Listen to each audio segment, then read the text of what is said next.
আসসালামু আলাইকুম দর্শক, আজ আমরা নাহার নামটি সম্পর্কে আলোচনা করব।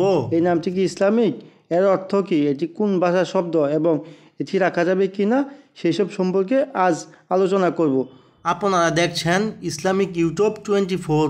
আমাদের মাঝে অনেকেই খাঁটি মুসলমান হওয়া সত্ত্বেও নাম রাখার ব্যাপারে বেশ উদাসীন।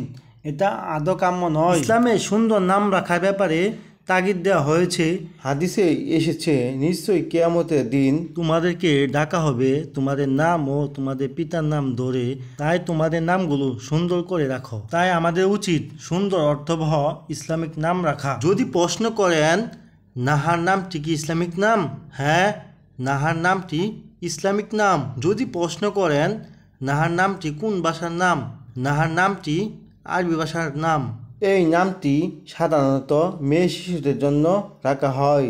আপনাদের নামের অর্থ জানতে কিংবা ভিডিও পেতে কমেন্টে নামটি লিখে সাবস্ক্রাইব করে রাখুন।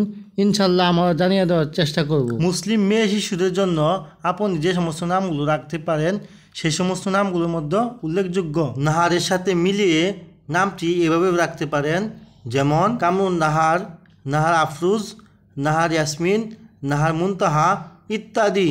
যদি প্রশ্ন করেন নাহার নামের অর্থ কী? নাহার নামের অর্থ হলো দিন বা বেলা।